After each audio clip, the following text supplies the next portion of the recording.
Hey guys, what is going on? It's Justin Masson here with Nintendo Dads with another Let's Play, this time of a game called Hive Jump.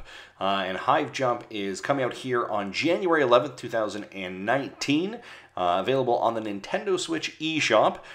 Big thanks to the team over at Graphite that has provided us an early access and review copy of this. So we are grateful for that. Thank you very kindly. Also, if you're like, Hive Jump, this game sounds kind of familiar.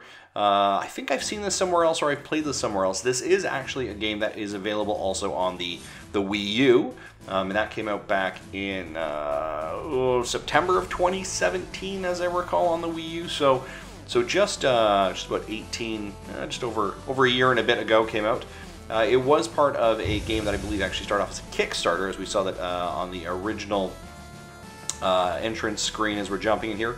The game is asking me to put in a little bit of a name. I'm not going to go type through take all the time to type through my my actual username of Masson23, but we're jumping right into this right now. Now, this is interesting. This game has been on just kind of on my radar, I guess. I always use the term on my radar, but I remember seeing the early demos of Hive Jump when it was on the Wii U in some Nintendo Director Showcase a long time ago when Nintendo Dad started. And I always thought it kind of looked very interesting. It kind of looked as if it was a Metroid-esque, Contra, kind of Halo in space, 2D game, right? As we're seeing here, as we're running through this level here. It just kind of looked interesting. It kind of reminds me of someone had like a pitch meeting and was like, in a boardroom and said, hey, what do you think about this? Why don't we do like aliens in space and mix in the game Contra, and let's see what happens.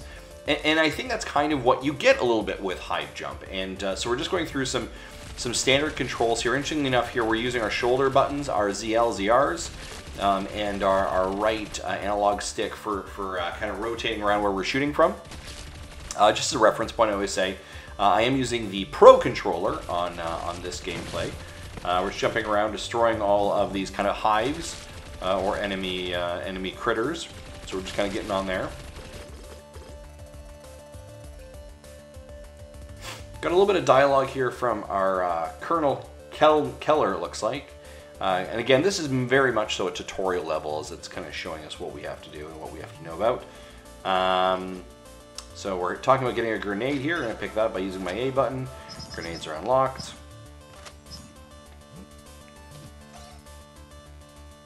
And we'll rock and roll and get rid of these. Aim the grenade. So here we're using our R button here, and our R stick, our right stick with our R grenade. Lots of R's going on there, and blowing this thing up here in a second. Get on our way. There we go. We made an explosion. We can move on to our next level. So again, our next area in this, and so again, just tutorial. You know, I think it feels interesting, right? Because you're just always using your ZL, ZR. I think we all kind of want to use our A or B that we're trained to use, but here they're really having us use those shoulder buttons in a running gun game. So it's a little bit different. I'm taking a little bit of time trying to get used to the control settings. But we're doing okay. I like this little hover jump too they've got. So that's the ZL button that we're doing there to kind of give a bit of a hover jump. And looks like they're saying, hey, nice tutorial. Let's jump into this. So let's destroy some more things. Boom, there we go. And A, in we go. Oh, okay. Well, hold on a second. We see some more hives, and we can see that the grenade would work well here. Oh, look at that! Boom. Destroy some more of these hives in here, potentially a secret area, a bonus area, who knows? Let's go explore, shall we? Go explore. Now I do this kind of frequently as I drop, or I shouldn't say frequently, but I drop my backpack. Oh, there we go. Hey, there's a secret area. Let's get back up there. Let's get back up there. Come on. There we go. I hit that A button every once in a while. I drop my backpack, which is not what I want to do. And we're going to go through our cave entrance, hit our A button. There we go. Let's load in. Remember your training, you'll make it out alive. So we got to play, codec settings, arcade challenges, and a campaign. So a lot of actually options there for us. We're going to go right into the campaign. I like this. We got 4 acts here: easy, medium, hard, and impossible. I appreciate the honesty on that one. Beginner campaign. We'll jump into that. Got a little bit of a dialogue, setting the scene, if you would, for what's going on here. Again, just kind of we're reading through this dialogue. I mean, nothing. I think you're probably, you know, we're gonna see here very stereotypical kind of archetypes for space, alien, sci-fi games, right? Very much, you know, it reminds me also of like Starship Troopers. For those of you that don't remember the movie Starship Troopers, go ahead and IMDb that or Google it. But it's basically like these alien hive creatures land on a planet, and there's like troopers that they send, these military troopers. Got a little bit of a comedy background to it. But here we got, you know, Major Battery, Colonel Keller, Dr. Tyson. Oh, there we go. So there always has to be a doctor, right? There has to be some doctor, some scientific doctor who is talking about experimenting and being an expert. Oh, there we go. So he is an expert. He's wanting them to probably, you know, I imagine bring back stuff to study him. You have a security officer, of course you do, right? Who's probably an alien. There you go, right? Okay. So I mean, we've got some, you know, we're building Dr. Tyson here talking again.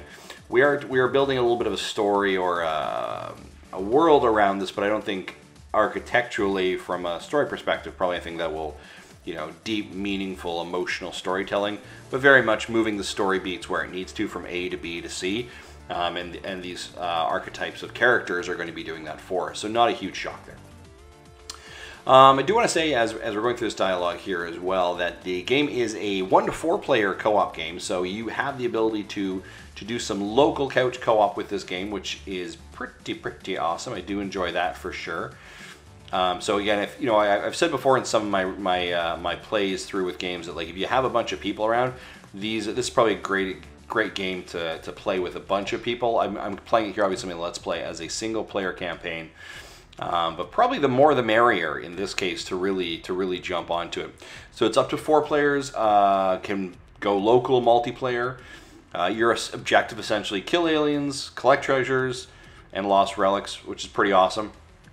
A couple other things. It is procedurally generated levels. I know that's kind of a buzzword and trendy in game design right now, so definitely kind of procedural generation is going to definitely keep you on your toes, right? Because you don't really know exactly what's going to happen. You have different kind of scenarios every single time, so that's kind of interesting as well. Lots of upgradable sci-fi weapons and stuff like that. So I mean, you know, if you're like, hey, this sounds really well spoken, Justin, I'm actually just looking right off of Nintendo's page for this as well.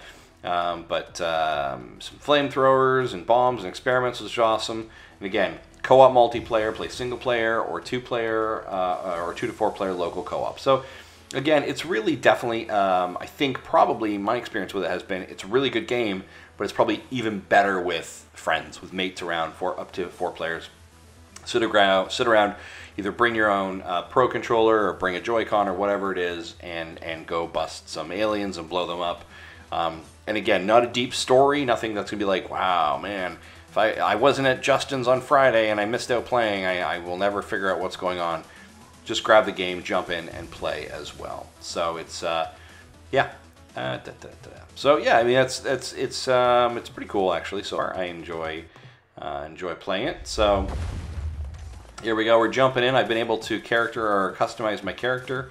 Right, I did that. That was kind of cool. We saw obviously on the multiplayer section as I was jumping, it's just me, but I was able to customize. So I've got some red colors. I've got a chevron. So that would definitely be helpful when there are multiple players, so you can kind of see who's doing what. I'm just going to jump around the level here. Jump around, jump up and get down.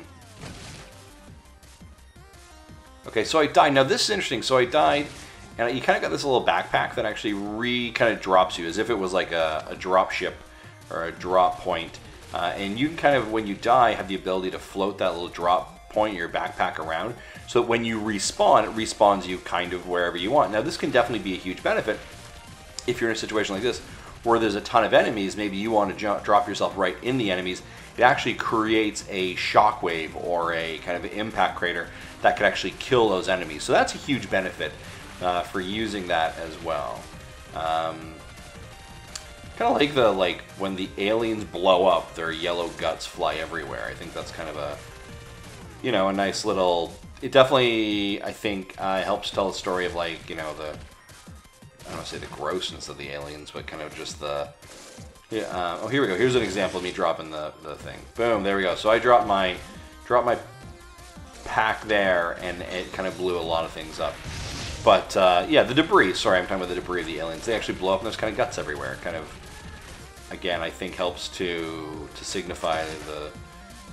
I don't know, the gross nature of the aliens, so to say. Alright, so we're jumping around here, finishing off some more mission areas. I do like actually having that little boost up there on the corner. That's a handy dandy little option. I like that. Gonna drop this grenade over here. Oh no, I'm getting attacked here. Let's finish this guy, shall we? Now, I'm not really 100% sure what I need to be doing here for my objective.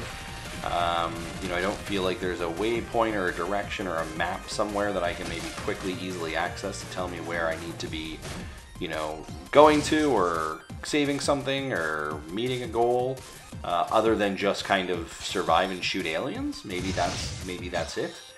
Maybe that's enough, right? Why isn't just killing aliens enough in our life sometimes? I don't know. Okay, so here we go. Again, controls feel relatively easy.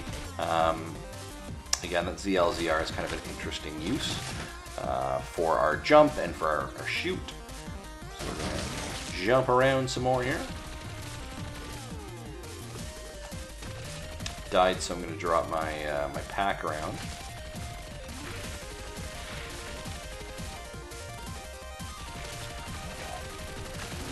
Now, interestingly enough, and I needed to do some research on this, and I couldn't find it. Maybe I can do a quick Google. I think, and someone in the comments can correct me if I'm wrong, the original Hive Jump on the Wii U allowed for you to use Amiibo and like bring in, I want to think originally it was like a Metroid skin into the game, or get a Metroid, like a Samus Returns blaster to use as some of your characters. I'd have to research that, because I remember it was one of those games. It was the first example, I think, of like a third party using an amiibo in the game that was not like tied to their own figure like a Shovel Knight figure was. So I can't remember for sure. I have to do some research on that. Or again, someone in the comments, go ahead and just light me up and be like, actually you're wrong, or tell me I was 100% correct. But I remember it really stood out for me as kind of a different mentality, because it wasn't Nintendo issued amiibo. It was sorry, you were using Nintendo issued amiibo, but it wasn't a like Hive Jump figure amiibo. It was one of their first party characters. All right, so we got lots of aliens here. Like, definitely, if you're, you know, I'm not lacking the shooting here of aliens. But again, it does kind of remind me at times of being very, you know, Contra-esque, with a little bit of you know, aliens and Starship Troopers and kind of all blended into one, to this kind of blender of craziness with the trendy idea of let's being a procedurally generated level design. And there you would have Hive Jump, would kind of be it. So, let's see. Blowing things up.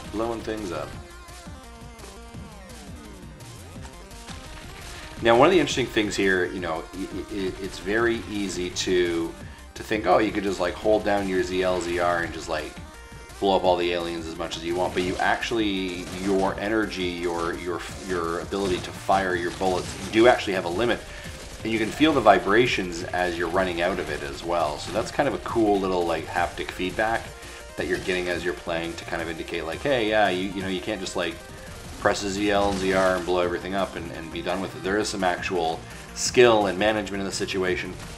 That's a great example here of where my pack actually, where I had to kind of do my repack spawn, and actually blew up one of the walls that was in the way of me moving forward. So that was kind of an example of the shockwave that definitely helped there as well. Now, just as a reference point, I would say as well that you don't have infinite lives, and you can't just respawn everywhere. You have only a certain amount of kind of respawns or drops, whatever you want to call it, that allow for you to continue. And there's, you can see that blue bar, that blue top kind of bar there indicates how many of those kind of drops I have left. That will help. So I am definitely, those are depleting. So, you know, that should be a concern of like, once those are all gone, probably going to be dead. Something to think about. But we'll see how we get on here.